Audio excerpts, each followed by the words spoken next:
Arpita,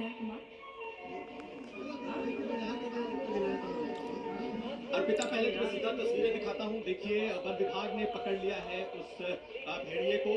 tranquillise किया हुआ था, अभी ये पूरी तरीके से अपने होश में आ गया है। आप देखते रहे Presented by The way you said it, exquisite. BJP कार्यकर्ता आमने सामने आ गए। सिंधुदुर्ग में ही 3 दिन पहले छत्रपति शिवाजी की प्रतिमा गिर गई थी, जिसे लेकर लेकिन इस विवाद में सबसे बड़ी खबर ये है कि डिप्टी सीएम अजीत पवार ने महाराष्ट्र की जनता से माफी मांग ली है। अजीत पवार ने कहा कि मैं राज्य का डिप्टी सीएम होने के नाते महाराष्ट्र के 13 करोड़ लोगों से माफी मांगता हूँ। युग पुरुष छत्रपति शिवाजी महाराज हम सबके लिए भगवान हैं और उनकी प्रतिमा 1 साल के अंदर जिस तरह से गिर गई, ये हम सबके लिए दुखद। महाराष्ट्र के लोगों से माफी खुद उन्होंने मांगी। ये कहा कि वो हम सबके लिए भगवान है और ऐसे गिर जाना मूर्ति का हम सबके लिए दुखद है। 1 साल के अंदर प्रतिमा का गिरना बेहद दुखद है। मी राज्याचा उपमुख्यमंत्री म्हणून सांगतोय, मी याबद्दल महाराष्ट्रातल्या 13 कोटी जनतेची माफी मागतो की युगपुरुष छत्रपती शिवाजी महाराज हे आपल्या सगळ्यांचं दैवत आहे आणि त्या दैवताचा पुतळा त्या पद्धतीनं असा वर्षाच्या आत त्या पद्धतीनं ते नादुरुस्त होणं किंवा पडणं हे सगळ्यांना धक्का देणारी बाब आहे. I don't understand what the fuck he's saying. तो कॉन्ट्रॅक्टरला तर काळ्या यादीमध्ये टाक. इस मुद्दे पर लगातार आक्रामक है। संजय राउत ने अजीत पवार से इस्तीफे की मांग की। छत्रपति शिवाजी महाराज की मूर्ति नहीं टूटी। They are corrupt bastards. Shivaji Maharaj ने बनाया They must have taken crores and made a tinfoil. How is the electric pole standing? उसमें पैसा खाया है लोगों ने। चोरा है सारे. ये बहुत ही गंभीर बात है। मूर्ति इसलिए टूटी कि उसमें जो व्यवहार हुआ है, मूर्ति में कितना खर्चा हुआ ऑफिसर आने थे। कोई बोलते हैं 2000 करोड़, कोई बोलते हैं 500 करोड़, कोई बोलते हैं 3000 करोड़। सामने आइए। मुस्तफा हमारे सहयोगी इस वक्त जुड़ चुके हैं। मुस्तफा, जिस तरह से अब इसको लेकर सियासत भी हो रही, इस्तीफे तक की मांग भी होती हुई नजर आ रही है, कुछ डिप्टी सीएम अब तो माफी भी मांगते नजर आ रहे हैं। देखिए, ये बात सही है कि जो मूर्ति गिरी है और ये छत्रपति शिवाजी की नेवी की गलती थी या फिर स्टेट गवर्नमेंट की, जिस तरह से भी हो सके इस गलती को सुधारा जाए। क्योंकि दूसरी तरफ महाविकास आघाड़ी है जो इस मामले को आप कह सकते हैं कि पूरी तरह से पकड़े हुए हैं राजनीतिक तौर पर।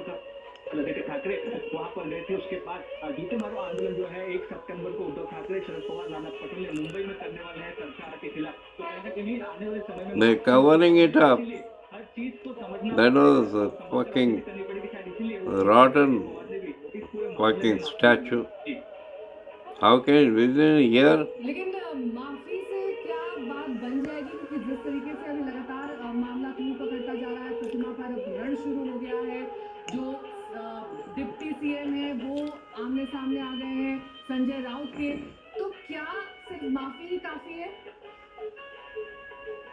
देखिए, जनता क्या फैसला करती है तो चुनाव में पता चलेगा। बट राजनीतिक तौर पर माफी काम नहीं आएगी। कहीं ना कहीं कई पहलू है इस पूरी चीज से जुड़े हुए जो सामने आ रहे हैं। जो कल्चरल ऑफिसर हैं उनका कहना है कि जो क्ले उन लोगों को दिया गया था वो शिवाजी महाराज की मूर्ति का वो 6 फीट का था, लेकिन असल में जो मूर्ति सिंधुदुर्ग के फोर्ट पर लगाई गई वो तकरीबन 30 फुट की थी। तो इतना बड़ा अंतर आया, उसमें हवा का झोंका या फिर जंग लगना, कई तरह के पहलू है। तो गलतियां कहां पर हुई, इस पर कार्रवाई कैसे की जाए, इन सारी चीजों को लेकर विपक्ष जो है वो सत्ता पक्ष पर आक्रामक दिख रहा है।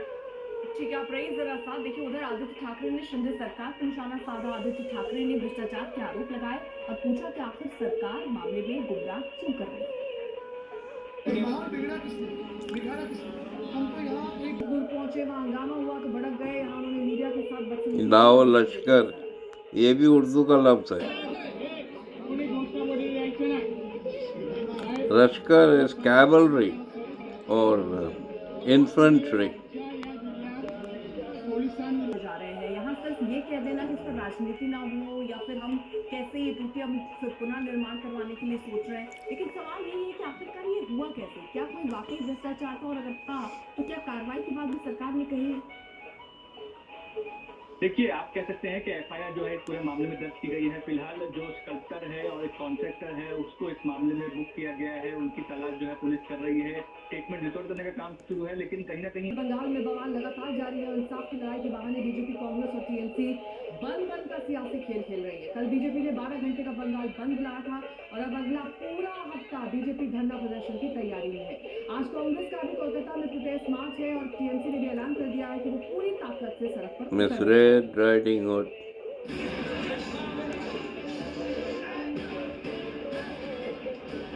हमारे सहयोगी इस वक्त और जानकारी के साथ जुड़ चुके हैं। ऋतिक, अब यहाँ पे सिर्फ मोर्चा बीजेपी का ही नहीं, कांग्रेस पार्टी ने भी खोल दिया है। बीजेपी ने तो बकायदा पूरी तैयारी कर ली कि कैसे कैसे अब आगे प्रोटेस्ट करना है। आज के लिए क्या क्या रणनीति रहेगी बीजेपी की और कांग्रेस की क्या रणनीति? देखिए, एक तो ये जो हम देख रहे हैं, एक बात को जरा मैं दोहराना चाहूँगा कि इस राजनीतिक गहमा गहमी में मूल जो आंदोलन है कहीं वहाँ से नजर न छूट जाए। कहीं ये हमें याद रखना है कि वो जो पीड़ित महिला के माता पिता है वो इंतजार कर रहे हैं विचार के। लेकिन कल और परसों से हम जिस तरीके से देख रहे हैं कि इस मामले को लेकर राजनीति कोलकाता के सड़कों में चल रही है और खासकर ममता बनर्जी ने जिस तरीके से राजनीतिक बयान। भगवतीपुर गांव में पेड़ से लटके हुए 2 लड़कियों के शव बरामद हुए थे। पुलिस इसे सुसाइड का मामला बता रही है, लेकिन लड़कियों के घर वाले लगातार पुलिस की सुसाइड थ्योरी पर सवाल उठा रहे हैं। दोनों लड़कियों के पिता का यह कहना है कि पुलिस केस की लीपापोती कर रही है। लड़कियों की पीठ पर चोट के निशान है, लेकिन पोस्टमार्टम रिपोर्ट में चोट का जिक्र नहीं है। जिस तरह से I thought you were going to come at 12. दोनों लड़कियों का That's what they flashed on the news. संदिग्ध है और इस बीच But पुलिस then ने Ashutosh, छोटी लड़की के कपड़े से मिले सिम और Photo मौके से came. बरामद मोबाइल के जरिए अपनी जांच को आगे। छोटी लड़की का बरामद मोबाइल से कनेक्शन पुलिस तलाश में जुट गई है। डुअल सिम वाले मोबाइल से एक ही सिम क्यों निकाला गया, इस पर भी सवाल उठ रहे हैं। बरामद फोन का डेटा रिकवर करने के लिए साइबर लैब भेजा गया है। इसके साथ और डिटेल्स की जांच की जा रही है। हमारे हिसाब से आप उत्तर नहीं है क्यों कि हम आप पे उसके बाद देखेंगे, बाद में क्या देखोगे? may Allah हम मांग कुछ ना कर रहे हैं, हम give this man है जाए। his justice. आपने जो तो बात पता लगा ली, इन्होंने अपने आप फांसी लगाई, हाँ? और इनके जो चोट के निशान है जो आपकी रिपोर्ट में कुछ ना आ रहे। कोई फांसी नहीं लगाई थी बच्ची, गलत भाई है किसी बात। जितनी भाई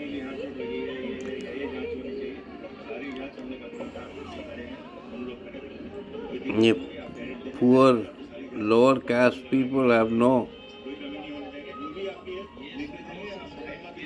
no protection. The women can get raped there. You can't ride a horse in the marriage. What good is that caste system?